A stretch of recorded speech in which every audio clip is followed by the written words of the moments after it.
minamahal kong kababayan, ito po inyong lingkod, Governor Presby Velasco. Inanyayaan ko po kayong manood at sumubaybay sa ating programa, Presby with Love.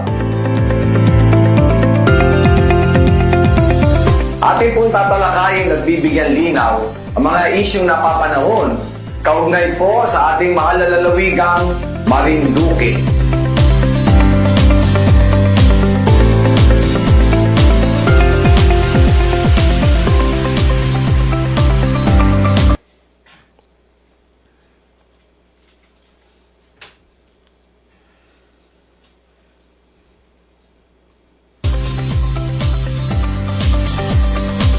At muli po tayo nagbabalik mga kababayan dito pa rin po sa ating programa. Ito pa rin po ang Presby with Love, serbisyong may puso, kung saan ay tayo lamang po ay naputol dahil sa ilang mga technical difficulties. But tuloy-tuloy pa rin po tayo sa atin pong panayam kay Konsehal Louie Mahaba, kung saan ay atin pong inalam kung ano yung kanyang pinanggalingan, yung background, particularly yung kanyang professional and public service background.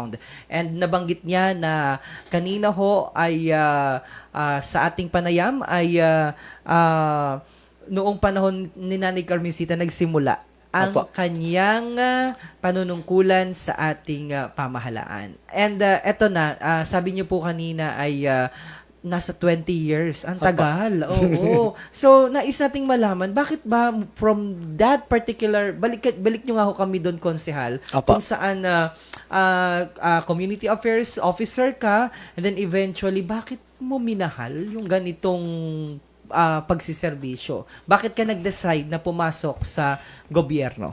Yun nga pa, pero sabi ko nga sa DJ, hindi wala sa loob natin yung ganoong pagpaplano. Ang alam ko lang, masaya ako sa ginagawa ko para sa community organizing, mabigyan sila ng mga proyekto na manggagaling mula sa district office ng ating dating inanalalawigan. From there, naramdaman ko yung pangangailangan ng taong bayan. Once you're there pala sa barangay, mas higit mo makikita yung pangangailangan. Kaya ito rin nagbunsod sa akin na at nagbigay naman ng pagkakataon na ma-experience ko ang maging isang lokal na legislador sa ng panahon na ang dating mayor ay mabakante nga po.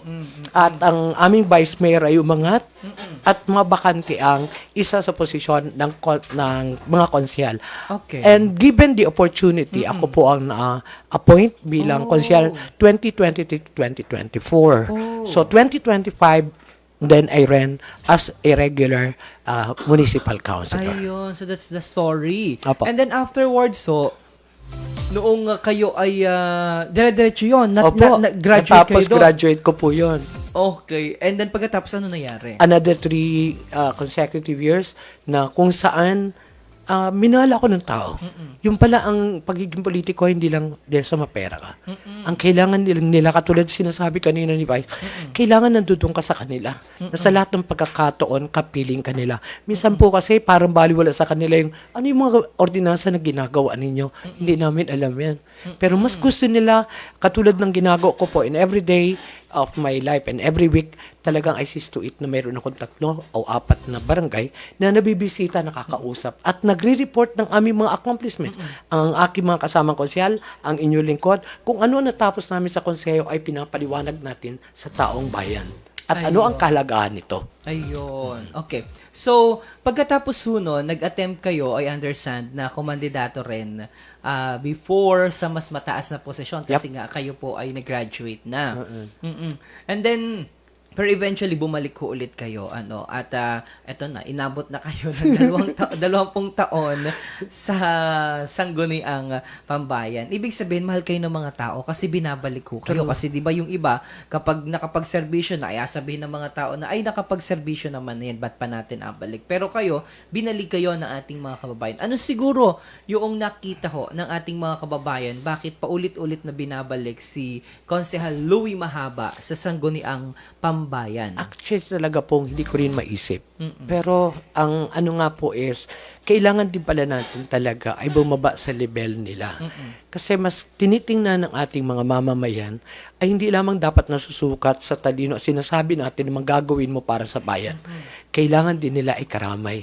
Na sa panahon ng kanilang pagtaglamig, dapat nandudong ka sa kanila eh. Sa panahon ng pangangailangan, ito ay maisatinig, kailangan kanila. Ayun. Ito yung pag-doing election nga po. Ako na natutuwa naman sa ating mga mamamayan at saksian lahat ng mga barangay na itinutulak pa ako, doon ka na lang sa ibang barangay, magputat kami na ang bahala dito. Ayun. That is how easy my candidacy was before.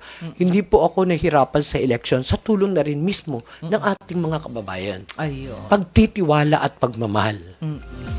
Okay, so konsihal, ano-ano yung mga pangunahing programa na nilatag ninyo noong kayo po ay konsihal kayo ngayon. Pero ano yung mga, kumbaga yung mga, 'di ba sabi natin lagi dapat may advocacy ka. Ano Correct. yung malapit sa puso mo na palagi mong tinitindigan, palagi mong pinaglalaban para sa kapakanan ng ating mga kababayan? Inuna po natin bilang magulang ang edukasyon.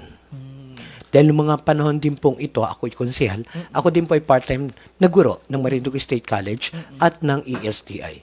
From there, nakita natin at nagkaroon ako ng anak. I have 4 children.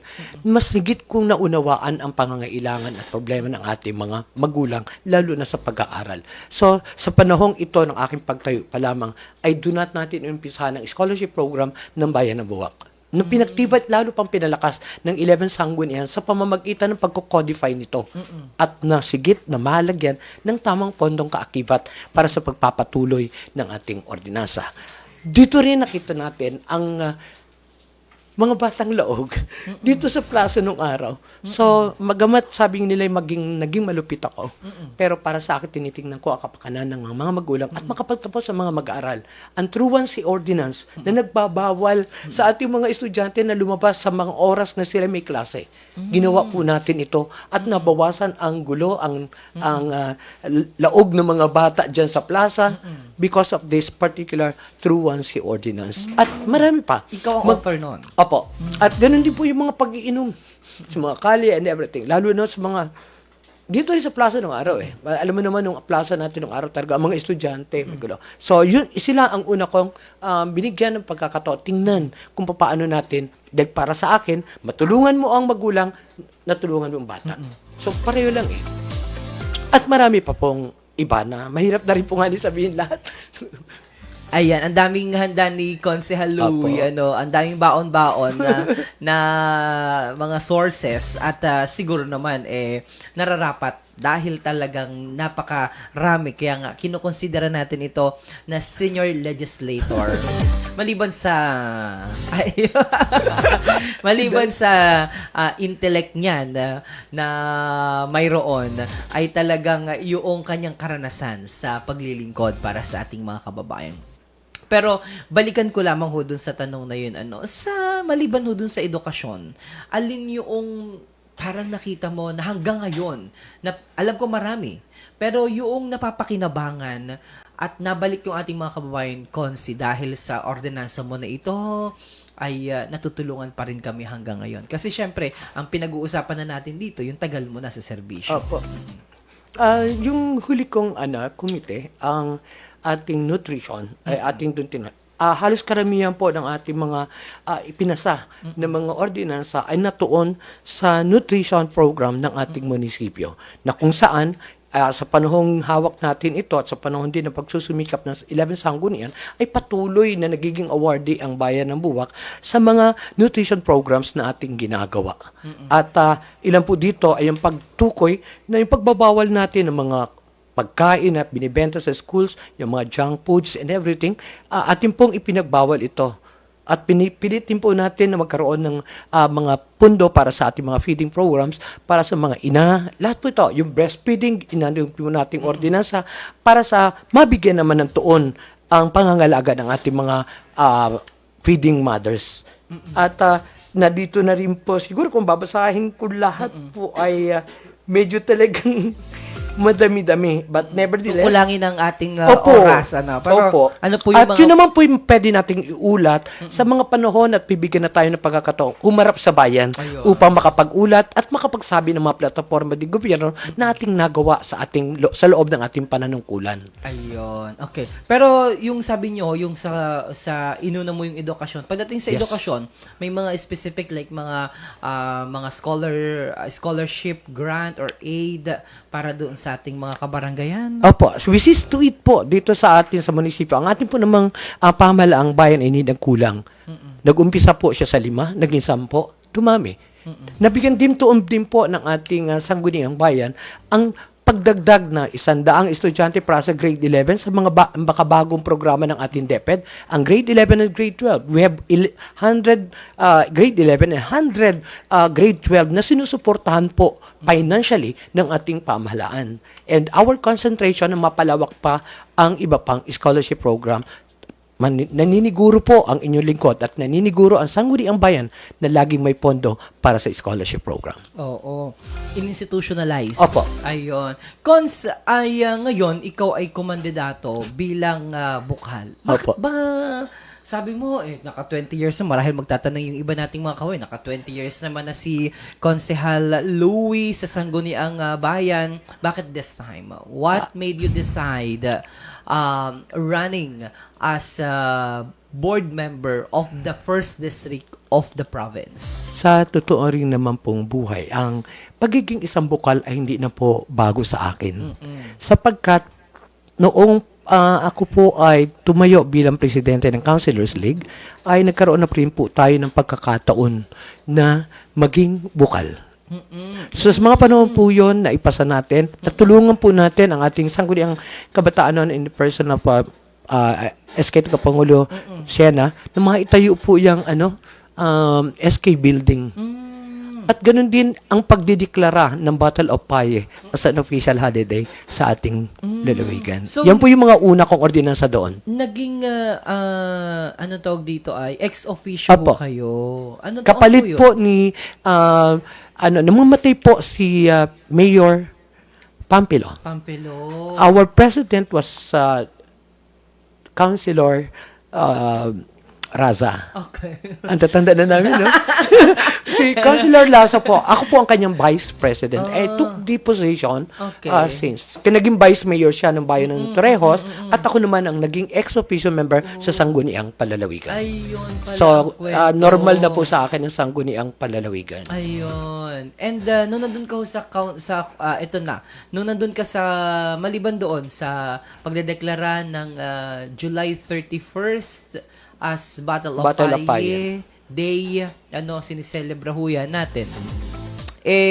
May natatandaan ka pa ho ba na kumbaga yung mga ordinansa mo dati doon? And maikli masyado din yung panahon na yan. No? Okay.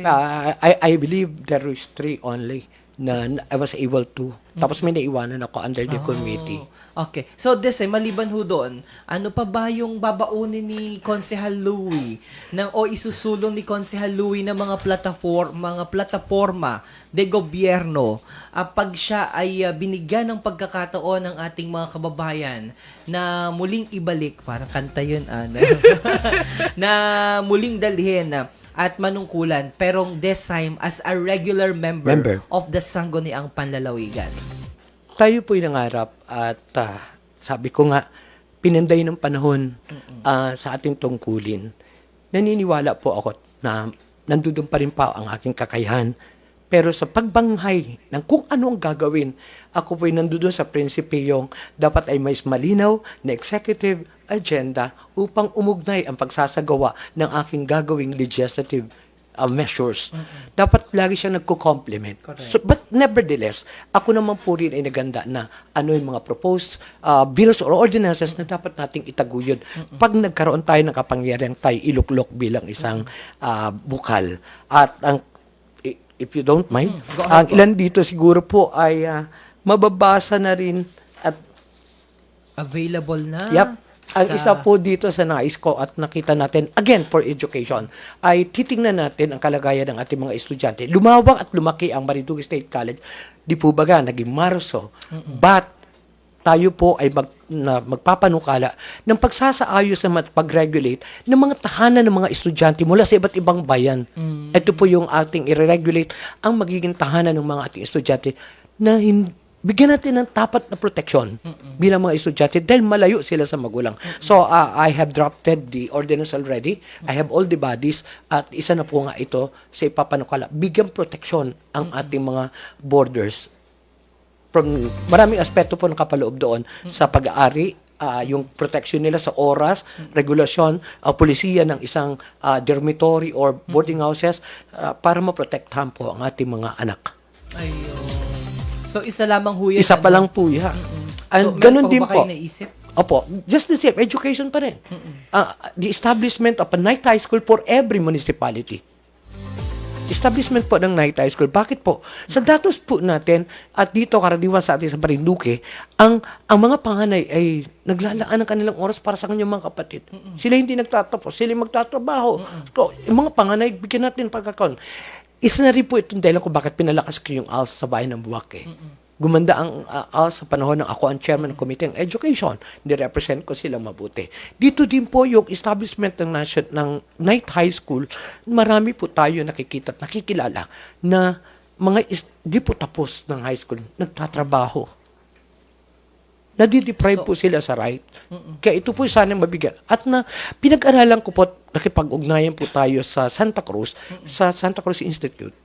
Sila lang po ang may night high school in the province. At marami po silang graduates na lahat ay successful. Kaya ito rin sana ang makikimbatayan sapagkat ito yung bilang magulang talaga, edukasyon yung nauuna sa ating mga puso. Ayun. So, little did I know, ngayon lamang ho pala, no? Ngayon lamang sa Santa Cruz lamang meron. Panggabi, that's actually what you are trying to Sa say. totoo lang, naipasa ko po siya sa bayan ng Buwak, but was not implemented. Dala po ng, siyempre, financial. Dahil yung kakulangan din ng teacher noon. Isang ngayon, madami pong graduate na teacher. Kaya bibigyan na rin natin ng employment yung ating mga bagong guro na nakapasa with this particular. And hopefully, maipasok natin ito sa sangguniang panlalawigan. Ayun.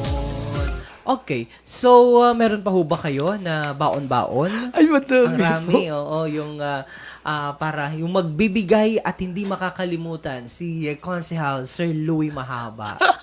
Ganun pa rin po, yung scholarship program pa rin po natin. Ay, kasi agriculture po tayo. Pero most of our scholarship program ay natuon sa ibang aspeto.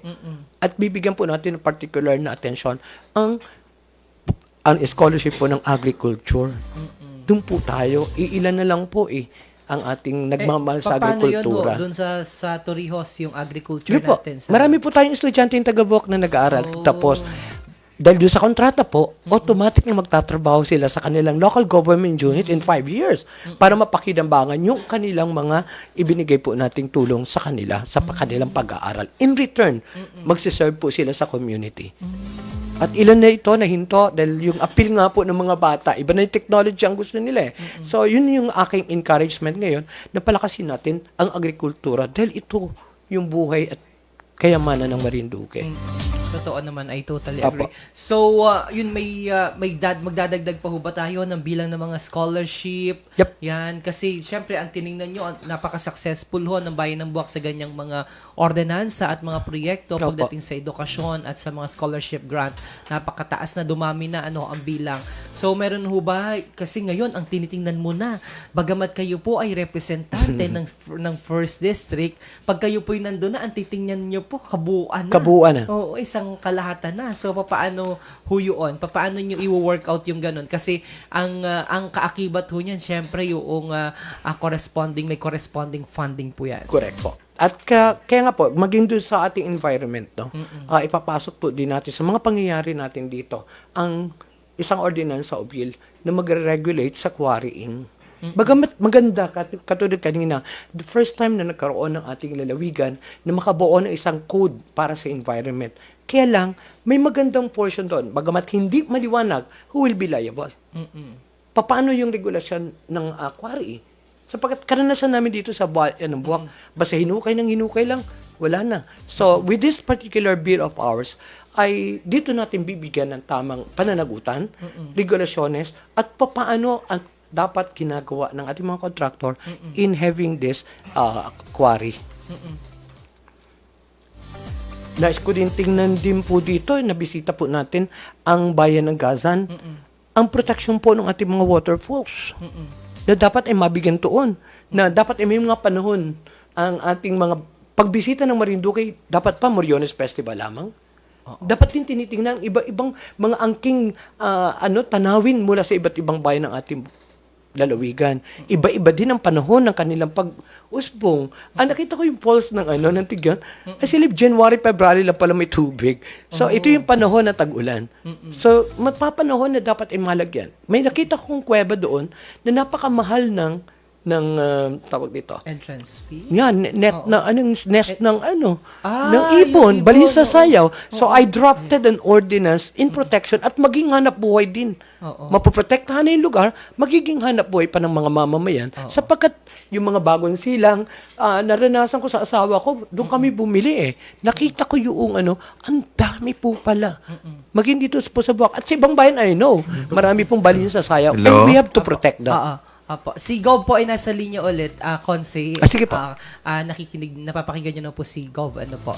Apo. Tatay Gov, kami po ay pinag-uusapan ho namin yung ilan sa mga proyekto na babaunin po o dadalhin, isusulong po ni Konsehal Louie pagdating po, kung sakaling siya ay mabigyan ng pagkakataon na pagkatiwalaan ng ating mga kababayan pagdating ho sa sangguniang panlalawigan at isa ho doon sa kanyang mga priority ay ang edukasyon. So, baka may mga nais lamang ho kayo na tanong kay Konsehal Louie. Go ahead po, Tatay Gov.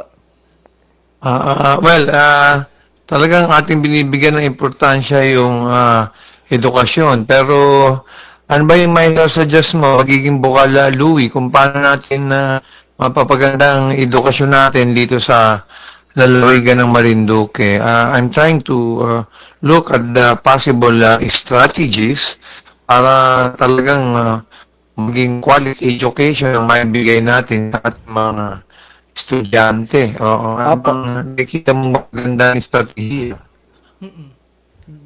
Gamit niyo po yung isang yung isa pang yan. Ano daw po yung mga estratehiya pa na nakikita niyo po na pwede mong isulong sa sangguniang panlalawigan? Katulad nga po yung sabi ko kanina, nakita natin ang kakulangan at palakasin ng agrikultura. Tatay Gov, narinig niyo po na maayos si Konsehal? Medyo mahina lang, but go ahead. Apo. At Relax lang ng konti. sige pa. Ganun din po yung kakulangan ng doktor. At isa naman sa narinig ko during our ugnayang barangay sa pagsama kay Tatay Presby, kanya na rin ipinaliwanag na kahalagahan ng pagpapaaral ng mga lokal na doktor. Kaya ito po ay isa sa nakita natin na dapat din. Pangatlo ay masiguro din po yung ating mga estudyante. Babalikan ko lang po ng regulasyon ng lahat ng mga tahanan ng ating mga estudyante sa bawat bayan na mayroong mga paaralan. Marami po kasi mga cases na rin na tayong naririnig at tinatanong kung paano maproteksyonan natin ang ating mga estudyante. So, magpapasal po tayo ng isang bill to regulate the establishments na katulad nito. At ganun din po yung sa pagpapasok pa rin po sa turismo ay ang mahiling at gumawa ng bill na mahiling sa ating DepEd na for the inclusion of kalutang, for the promotion of kalutang, na ma-include siya sa mga school curriculum. Upang sa ganun hindi mawala ang bagay na ito, lalong higit sa bayan ng Gasan. Sila ang dapat unang tao na nagmamahal para dito sa kalutang na ito dahil ang kalutang ay kanila. Yung pagmamahal para doon. Okay, Tatay Gov. Okay, magaganda po yung panukala ni magiging bukal Louie. At si Tatay Gov naman ipupunta sa Kongreso. So, ini-expect po natin yung mga resolution na lalong magpapaangat sa ating edukasyon. Although, usually kasi nakikita ko kami yung Konsehal Louie, ang ating palaging kailangan ay problema para edukasyon. So, titignan ko kung anong sources ng pera para maibigay sa educational system natin. Well, hindi lang sa Marinduque maapektuhan yan, Opo. kundi sa buong Dalawigan. Pilipinas. Pangkalahatan. Intending to increase the SEF, no, yung SEF na binabayad ng mga owners, baka yun ang isang solusyon. Siguro maliliit ay hindi natin masyadong kukunan ng additional na SEF, baka yung malalaki lang na parsela, ano ha? Opo. Tignan natin at kailangan ng pondo dahil marami tayong sirang eskwelahan at marami pa tayong eskwelahan na kailangan itayo at kailangan tutukan talaga ang mga teacher natin na mabigyan ng magandang compensation, salary, ano ha? And then we focus on English at saka computer education. Yung dalawang yun ay napaka-importante. So, I hope ang ating incoming sangguniang panlalawigan ay talagang matutukan itong nangyayari sa ating education system sa Marinduque. Napaka-importante ng edukasyon. So, yun lang ang tanong ko kay Bukal Louie. I'm sure si Bukal Louie ay magiging assets sa sangguniang panlalawigan at nararapat na makasama sa ating susunod na sangguniang panlalawigan, ano ha? So sa akin ay okay na ako sa mga narinig ko, Kamyong. Alright, maraming salamat po, Tatay Gov at Konsehal. May mga nais ka pa po bang hindi ko nabanggit kanina? By the way, nanonood pala si Bukal Bertinos Valencia. Hi daw po, Tatay Gov. At sa ating, lalo-lalo na yan po ang kinatawa ng ating mga kabataan sa Sangguniang Panlalawigan.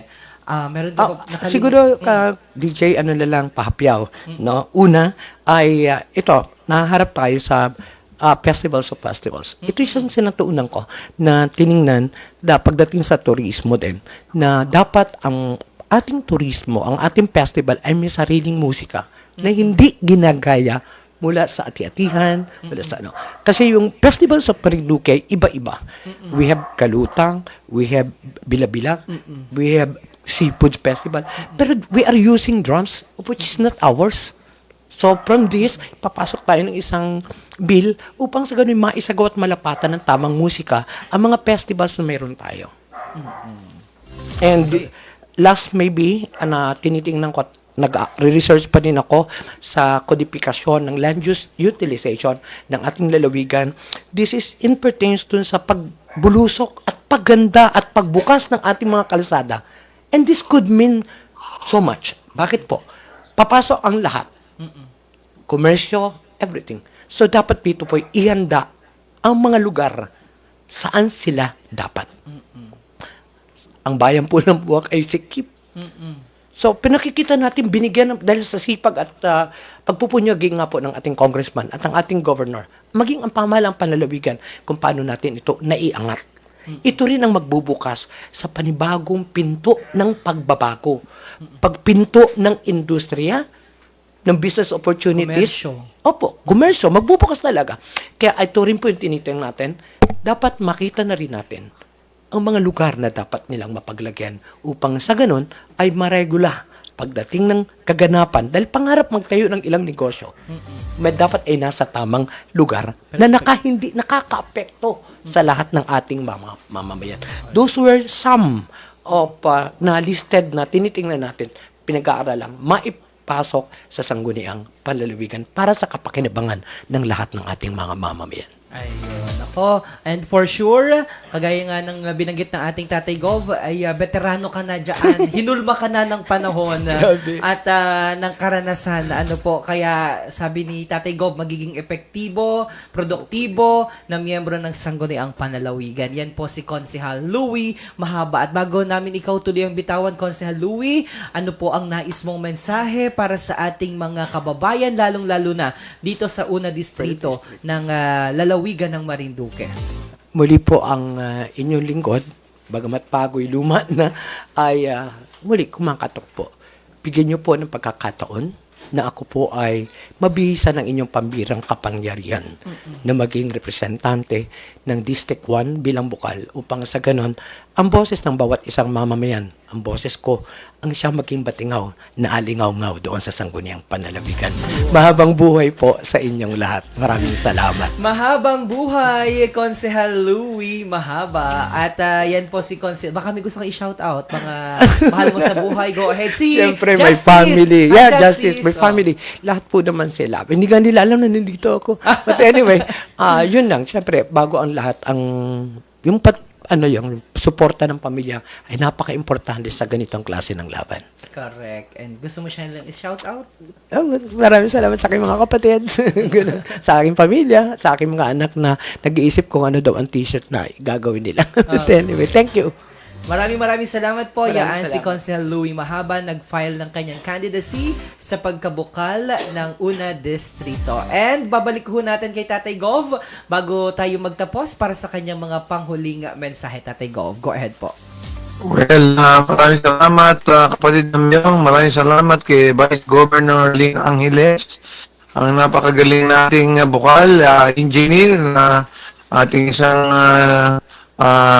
pillar of strength sa Sangguniang Panlalawigan, ang ubi ng bayan, si Jojo Leba, and of course, ang veterano at malalim na merong karanasan sa paggawa ng mga batas sa lokal, ang magiging kasapi sa Sangguniang Panlalawigan, si Lou Mahaba.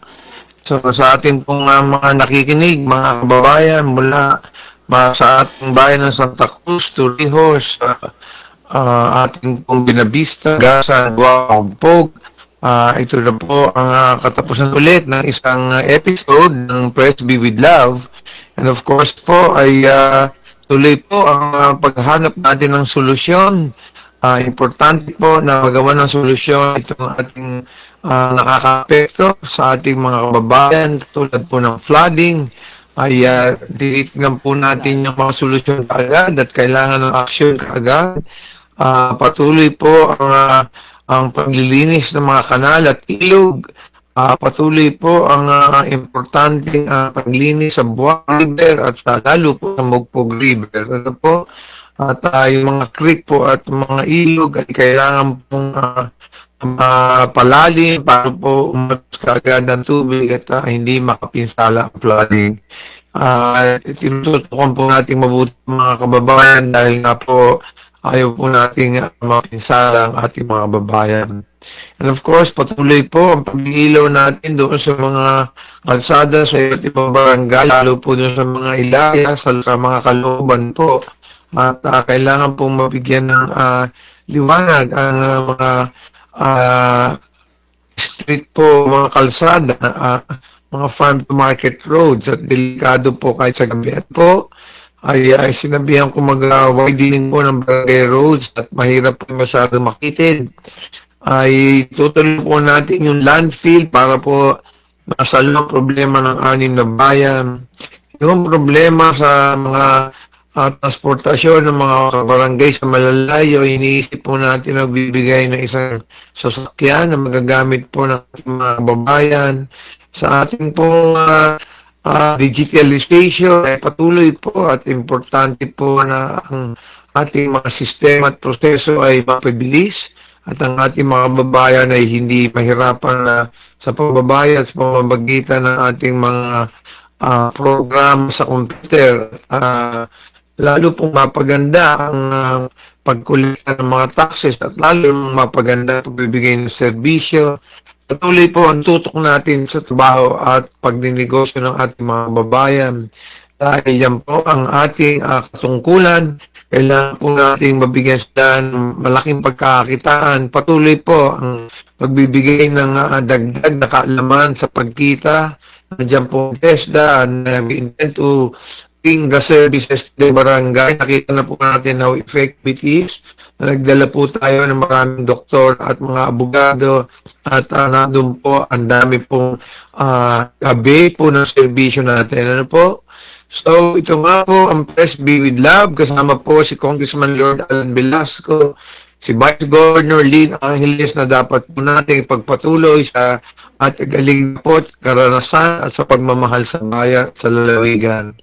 Mga bukal po, Maki Caballes, Giorgio Leva, Tres Mangkukang, at yung kasama po, Papaliked din Office, si Obet Office, at yung narinig niyo po si Louie Mahaba.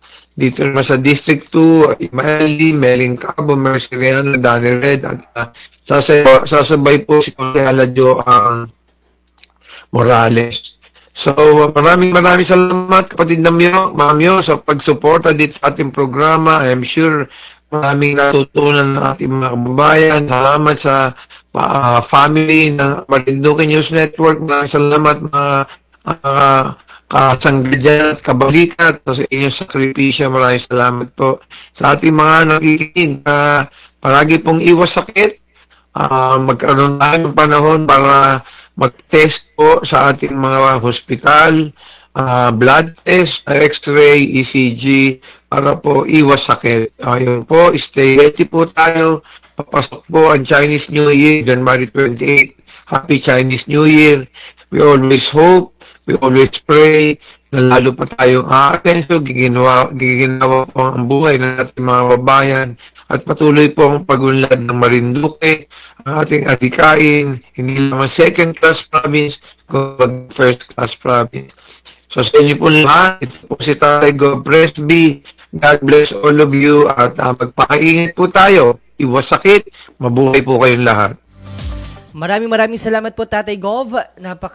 Si Tatay Gov, ramdam ko yung pagod sa kanyang pananalita, pero nandito pa rin at nag-uulat para ipaabot sa ating mga kababayan ang mga programa at proyekto at pakinggan ang inyo pong mga concern. Nakikita po namin yung inyong mga pinadalang mga mensahe, bagamat na subaybayan po yan ng ating action officer. So yung action officer na po natin ang tutugon sa inyo pong mga concern, lalong-lalo na po yung mga nagpaabot hinggil doon sa ospital at iba pa pong mga concern. So, nandiyan naman po ang ating action officer sa katauhan ni Mr. Dran Reb de los Rios.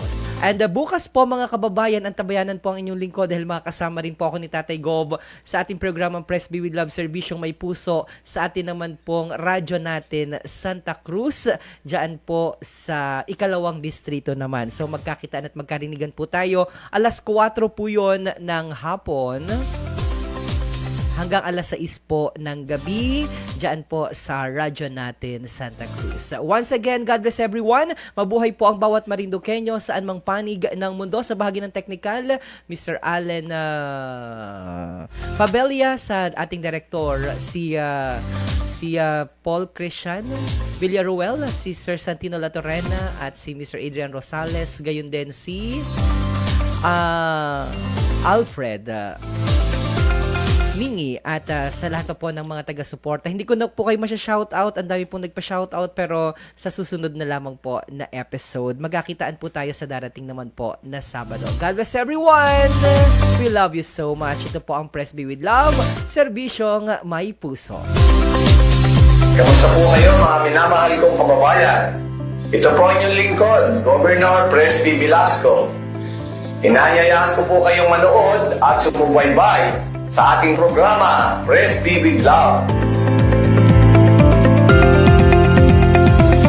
Ating pong tatalakayin at bibigyan linaw ang mga isyong napapanahon kaugnay po sa ating mahal na lalawigang Marinduque.